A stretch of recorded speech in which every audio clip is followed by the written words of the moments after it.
जय श्री राम। श्री राम चैनल के दर्शकों को मेरा बार बार नमन। मित्रों, मैं आशा कर रहा हूं आप लोग मुझे देख रहे हैं, लाइक कर रहे हैं और सब्सक्राइब कर रहे हैं और मेरी वाणी को जन जन तक पहुंचा रहे हैं।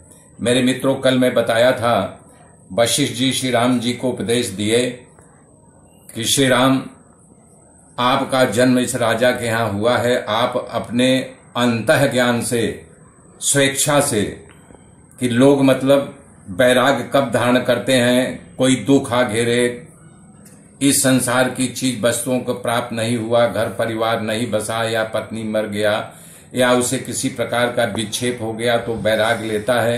तो यहाँ वशिष्ठ जी कह रहे हैं कि तुम्हें जो है खुद का वैराग्य प्राप्त हुआ है। कह रहे ते महांतो महाप्राज्ञा निमित्तेन विनय ही वैराग्यम जायते एषाम हयमलम मानसम।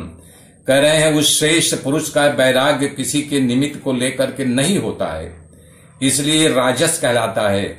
राजस, तमस और सत 3 गुण होते हैं, उसी गुणों से ये पूजा जाता है। तो राजस वैराग्य अपूर्व होता है, किसी के निमित्त की अपेक्षा न रख करके स्वतः अपने विवेक से उत्पन्न होता है और सत्पुरुषों को आश्चर्य में डालने वाला है। अतः ये सात्विक है। तो जब सत्व गुण बढ़ जाता है तभी इसकी प्राप्ति हो जाती है। रजस गुण बढ़ता है तो भोग विलास में लगा रहता है। तो बोले हैं जिन्हें निमित्ति के बिना ही वैराग्य हो जाता है वो महापुरुष था, ज्ञानवान है।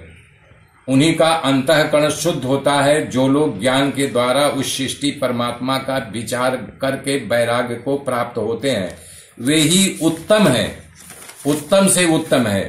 कह रहे हैं हे श्री राम, जो लोग इस संसार कि दुख रूप दुखालय जिसको कहा गया है, अपने बुद्धि से उसका परित्याग कर देते हैं। वो सांकल से जैसे हाथी किसी जंजीर से बांध दी जाए तो लेफ्ट राइट आगे पीछे करती रहती है, तड़फड़ तड़फड़ करती रहती है। उसी प्रकार से बोल रहे हैं कि जो मनुष्य अपने विवेक, अपनी बुद्धि से इस बंधन से मुक्त हो जाए, पर ब्रह्म परमात्मा की ओर मुड़ जाए, जगत में उसके जैसे कोई बिरला नहीं है। कह रहे हैं कि महान जीव देहात्मा से युक्त रहता है, अतएव ज्ञान के बिना परम पद की प्राप्ति को कर ही नहीं सकता है।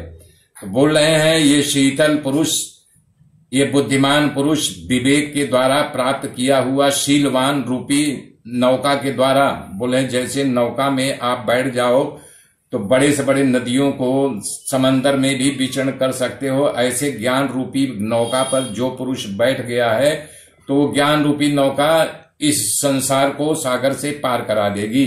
संसार सागर से उपाय को अंदर धारण करा देगी। वो है बुद्धि। बुद्धि से ही वैराग्य की प्राप्ति होती है, बुद्धि से विवेक की प्राप्ति होती है। बुद्धिमान तो सब होते हैं, कुछ न कुछ बुद्धि सब में रहता है, लेकिन विवेकवान जो है वही ज्ञानी विज्ञानी होता है, वही ईश्वर की ओर जाता है जिसके अंदर विवेक का उदय हो गया है।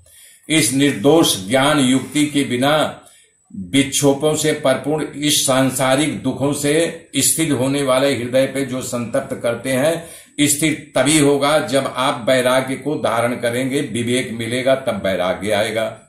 हे राघव, श्रेष्ठ पुरुषों में शीत उष्ण बात आदि द्वंद जनित दुखों को सहन करने की क्षमता ज्ञान के बल में ही मिलता है। कहना चाह रहे हैं कि जैसे मान लीजिए ठंडी का दिन है तो ज्ञानवान जो है, जिसके अंदर ज्ञान है, तो ठंडी के वस्त्रों को इकट्ठा करेगा, रजाई बनाएगा, कंबल लाएगा, स्वेटर आद लेगा, मुफलर आद लेगा। और जिसको ज्ञान नहीं है तो सिकुड़ता रहता है, हु कहता रहता है। आग ताप के भी ठंड दूर होती है। ऐसे तमाम रीतियों की जो बनी हुई है उनके अनुरूप अपना जीवन यापन करता है। तो ये ज्ञान की बात है। तो इसके अतिरिक्त उनके अंदर जो दुख की इतनी बड़ी महिमा गाई गई है, तो दुख उनका पीछा नहीं छोड़ता है, समय समय पर उनको कुठाराघात करता रहता है, कुछ न कुछ उनको जो है अपने लपेट में लपेटता रहता है। कह रहे हैं जैसे अग्नि की लपटें उड़ती हैं, अग्नि जला दो तो आजू बाजू के तिनके अपने आप उसमें जलने लगते हैं। इसी प्रकार आध्यात्म शास्त्र का ज्ञान जब प्राप्त हो जाता है, अंदर विवेक जग जाता है, तो सांसारिक माया अपने आप जलने लगती है। ऐसे ज्ञानी पुरुष को मानसिक व्यथाएं कभी संतप्त नहीं करती है और वो कुपित नहीं होता है। कह रहे हैं कि श्री राम, इस संसार रूपी मरुस्थल में बहने वाली वायु शारीरिक था मानसिक कष्ट रूपी है। क्षुब्ध हो करके जो तत्व ज्ञानी पीड़ित नहीं, जो क्षुब्ध है वही पीड़ित होते हैं। जो तत्व ज्ञान को प्राप्त लिए कहां से पीड़ित हो सकते हैं।